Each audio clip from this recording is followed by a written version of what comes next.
today just to tell the truth. So hopefully we can get down to the bottom of this.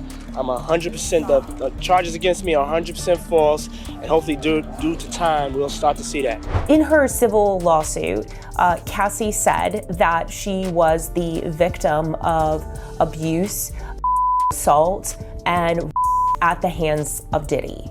We squeezed into that courtroom like it was the hottest ticket in town, but instead of applause, the air buzzed with tension. Everyone pressed shoulder to shoulder, velvet ropes brushing against designer coats, the scent of expensive cologne battling the metallic sting of anxiety. There were no cameras, no live streams, just silence. So sharp, every cough echoed like a scream. Even paper rustling felt like a secret spilling out. And there, seated at the defense table, was Sean Diddy Combs. Usually draped in invincibility that day, he looked cornered. He kept fidgeting with his cufflinks like they were handcuffs in disguise. The judge gave a subtle nod, and suddenly the lights dipped just enough to make your stomach flip. Then the screen lit up. Grainy security footage rolling in. We all held our breath. There she was, Kim Porter, sitting stiff in a hallway chair, her body coiled tight like she could feel something wicked coming. Her eyes darted around, already bracing for the storm. We are not done. This investigation is ongoing, and I encourage anyone with information about this case to come forward And then, boom. The gallery gasped before anything even touched her. Diddy strode into the frame. No crew, no flash. Just fury in a designer jacket. His hand moved. Kim flinched. And we swear, through that old footage, you could still feel the impact across courtroom rows. Someone whispered, "Oh my God." A reporter dropped her pen and it clattered louder than thunder. Kim pressed back into the wall, shrinking. Diddy leaned in, real close, lips barely moving, but the words piercing like daggers, even through the fuzzy screen. "You know I can make you disappear forever." Chills. The real-life Diddy sitting in court went ghost pale. That moment on screen, that was the shatter. The image, the myth, breaking into sharp, dangerous pieces. You know what I'm saying? Just with this Cassie thing, I didn't know her, but I knew somebody like her, and that was Kim Porter. I didn't know Cassie, but I knew somebody who was going through the same thing she was going through, and that was Kim Porter. We turned to the jury. They were paralyzed, hands gripping the rail like it was keeping them from falling. That video wasn't just about a fight. It was raw, terrifying proof of what went on when no one was supposed to be watching. Kim's face, her body language, it screamed for help in silence. That clip ended, but the room didn't breathe, not a sound. Diddy rubbed his wrist like it hurt. Word was he had a scar there, a reminder of a fight gone too far. No amount of diamonds could hide that on this day. The whole courtroom felt like it was unraveling. The silence wasn't peace, it was shock. Because if he could say that to Kim on tape, what had he done off it? They said pneumonia took her.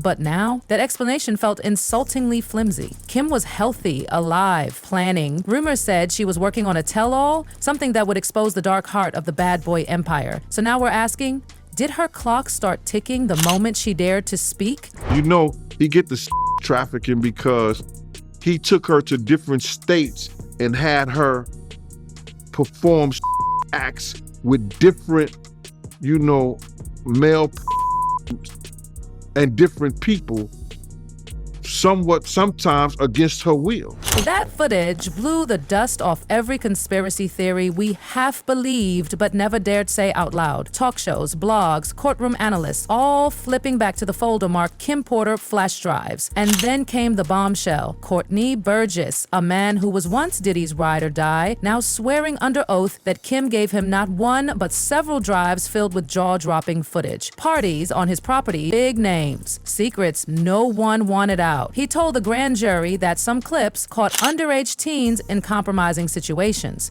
Some faces, recognizable A-listers. Then he went public. Y'all call him Diddy or Puffy. I call him Lucifer. That got worse. Burgess said those drives were swapped, replaced. The worst files gone, sanitized. The implications were horrifying. Someone broke in. Someone knew exactly what to erase. Who sent them? Who had that power? Because this wasn't just about Diddy, no, this was a system, a machine. Attorney Ariel Mitchell didn't hold back either. The tapes tell the story of what Diddy has done over the past 30 years, she said. 30 years. That's an entire generation of secrets, folks. Bruh, when y'all look at this thing and saying force, y'all think this that he probably threatened to beat her, threatened to do something like that. That ain't what force is. It could come from the mentality. Yo, he put her in a certain position, in a certain situation, in a certain time in her life. And Kim, she wasn't just silenced by contracts. Insiders whispered about a shadow crew, a hidden squad who kept tabs on her 24/7. Her phone monitored, her car followed, her friends watched. That wasn't security, it was surveillance. Former bodyguard Gene Deal even claimed Kim once stabbed Diddy in self-defense. A corkscrew to the wrist, that was real, that was hospital documented. Kim lived a life behind closed doors that was more prison than palace. Can you imagine picking up coffee wondering if the barista is wired? A stylist who might actually be spying? The paranoia, the fear. And all the while, Kim's smile never cracked in public, but behind it, a war was brewing. Do I think, yeah. There's no, every man possibly is capable. I think he's very capable of doing it. It's in his character. That's who he is. That's what comes with power. That's what comes with arrogance. That's what comes with, what makes him, power. That's just the selfishness that make you be like that. Then came Al B. Sure, father of Kim's son, Quincy. He wasn't quiet. He practically begged the world to look deeper. He swore Kim feared they were closing in. He said she'd hidden files, given copies to trusted friends, and guess what? Her personal tech, laptop, notes, drives disappeared the same day she did. Her room ransacked, but no diamonds stolen. Just truth. Even her unpublished memoir made a ghostly appearance. Kim's Lost Words, A Journey for Justice from the Other Side. It hit one on a shopping site overnight, then vanished, scrubbed. Diddy's legal team cried fake, but insiders, they whispered it was real and locked in a vault somewhere just waiting. That book, they say, didn't just tell her story, it connected dots. Boardrooms, yacht parties, hidden cameras, drinks, codes, and names. Big name. And if that web got out, Hollywood would catch fire. Person that really put their hands on women really is men who have feminine traits. So, it really takes a coward to put his hands on a woman. So, a man is so strong enough, we can just walk away. You can do, there's so many different things that you can do other than get upset, put your hands on a woman. But that comes from a man who's not quite a grown man. And speaking of those parties, baby, it was worse than we imagined. According to witness statements, these weren't parties, they were rituals. Hidden cameras in every room, color-coded glasses, gold rims for VIPs, silver for newbies. Those silver glasses, allegedly laced, you heard that right, phones locked up, guests unaware. The footage streamed straight to a server, encrypted and accessible only to Diddy's closest tech guys. And those same tech guys, they were on Kim watch, watching her devices, watching her every move. If she tried uploading something, boom, alert to Diddy's phone before the file hit 15%. She was playing chess while he had eyes on every piece. Kim was moving in secret, taking pictures of drives, leaving clues, meeting reporters under aliases, trying to pass the truth along. We imagine her, hoodie pulled up, sliding a flash drive across a table to someone who never showed, maybe intercepted, maybe silenced, maybe both. Did she get ahead of them, or was it always too late? Action. So he put his hands on females, put his hands on producers, executives. That's just his. I guess that's what the whole name Bad Boy comes from. That people don't really understand. What is it? What is a bad boy? Why did he choose that name? He never really gave a clear definition of how he feels about that name. Courtney Burgess swore at least one of those original drives was still out there, tucked away somewhere overseas, far from reach, untouchable by subpoenas, immune to raids. And if that thing surfaces, the fallout could make Hollywood tremble. We're talking Grammy winners, movie stars, even whispers of a politician caught up in one of Diddy's infamous Miami weekends. One slip up and we're staring at a domino collapse like no scandal we've seen before. And let's not forget Diddy's trial trial? It's looming. Bay. Prosecutors are reportedly salivating over those tapes, praying to get them admitted as evidence. But only if the chain of custody is clean. If the drives were tampered with even a little, the defense will spin it like gold. Reasonable doubt. Gone in a puff of courtroom magic. A U.S. judge has ruled that the rapper and producer Sean Diddy Combs will stand trial on federal trafficking and racketeering charges in May. He'll be held in prison until then. Sean Combs has pleaded not guilty to charges that he used his business empire to transport women and male workers across state lines to take part in recorded performances.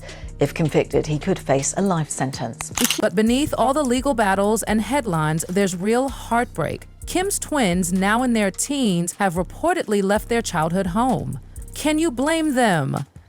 They're ducking paparazzi, dodging headlines, trying to just be normal kids in a world that won't let them forget. Friends say they still feel Kim's spirit pushing them, reminding them not to let her be erased.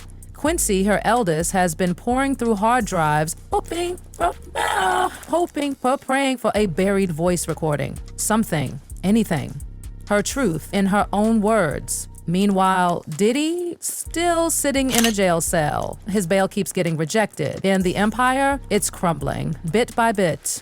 Flashbulbs followed us down the courthouse steps that day, but the only thing we could hear was one terrifying thought. If Kim really knew enough to be a threat, how many people did it take to silence her? We picture boardrooms going dark, offshore accounts funding silence, private jets flying hush money across coasts, all of it, just to erase one woman's truth. Understand that he has a shrink coming by his cell to see him several times a day. And now there's talk about putting him in, it's like a bubble. It's like a cell that has like a plexiglass wall in it where they have inmates watching you. That's actually their job, to keep an eye on the inmates that are on watch. We're on the edge now. Everything about this feels sinister. Swapped drives, missing files, a phony pneumonia diagnosis. Please, it all reeks. And that unfinished memoir?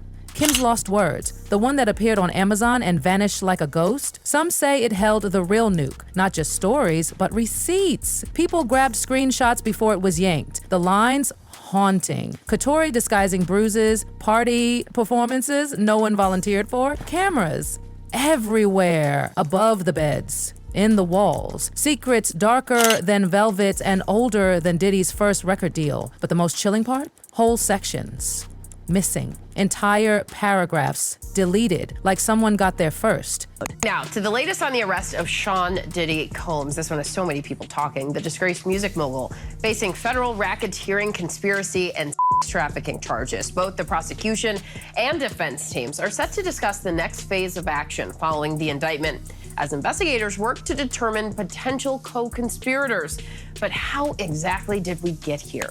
Those missing lines allegedly dropped names so powerful they could flatten careers. A-list directors, platinum-selled pop stars, a former politician toasting champagne while uninvited teenagers loitered in the background. One chapter even traced money trails, 6 figures at a time, flowing through shady offshore firms and landing in LA real estate portfolios. Ariel Mitchell didn't mince words. She held a partial copy and said, the pages tell the story of what Diddy has done over the past 30 years, his deviant activity. And that phrase, deviant activities, it echoed like thunder. But what we're really haunted by is what didn't make it to the page.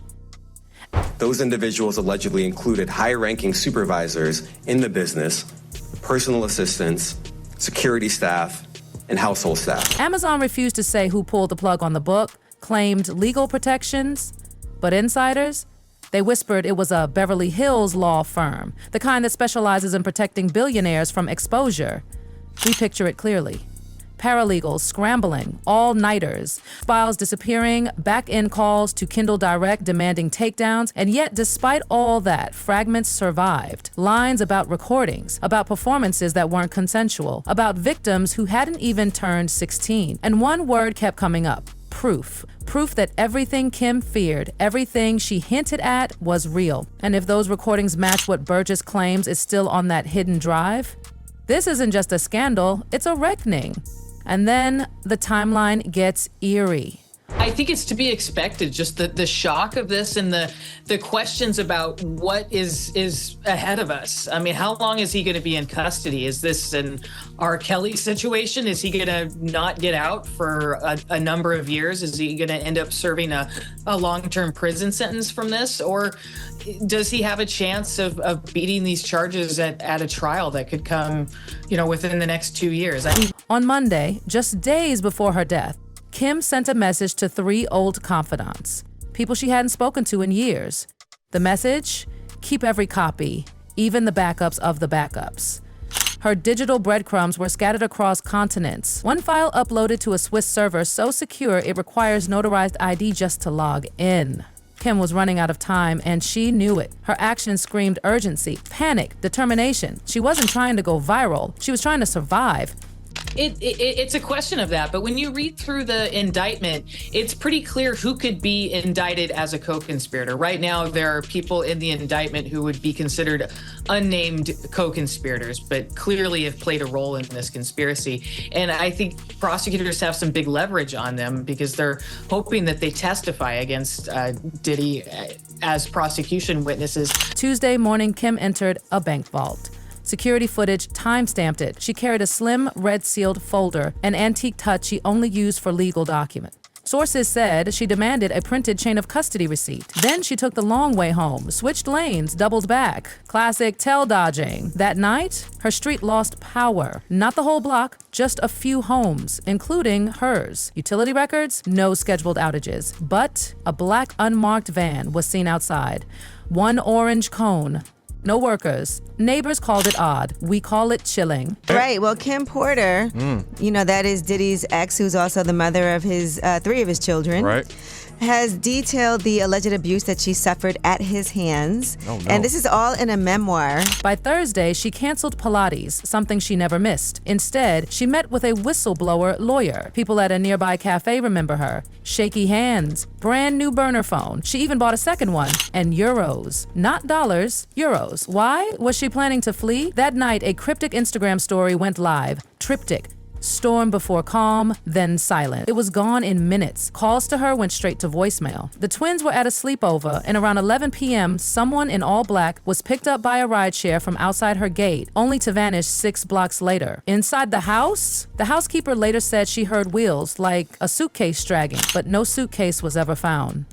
Friday came like a warning bell no one wanted to hear. Kim made 3 urgent calls before most people even had their coffee. One to her accountant, something about amending a trust. One to a New York literary agent saved in her phone as Plan B. And one to a private jet broker trying to book a red-eye to Teterboro. The manifest had her and the kids +1, but she never confirmed it. Instead, she visited a notary. Labeled her file Family Archive. Witnesses remember her parking oddly, like she was trying to block off the driveway. Her last bit of control. Then silence. By sunset, no one had heard from her. Her confidants sent worried messages. The twins stayed another night away. They didn't know their street would be lit up with emergency lights just hours later. At exactly 11:38 p.m., paramedics found Kim unresponsive.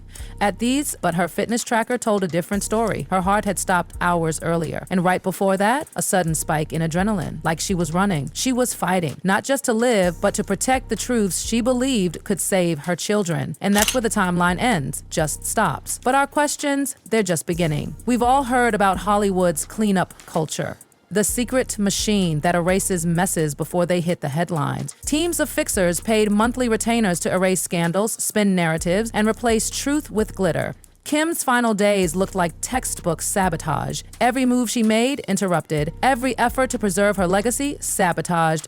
And every time she got close to detonating the truth, a door slammed shut. And as always, stay loud, stay curious, drop your theories below, because the higher the tower, the harder the fall. We'll see you in the comments, fam.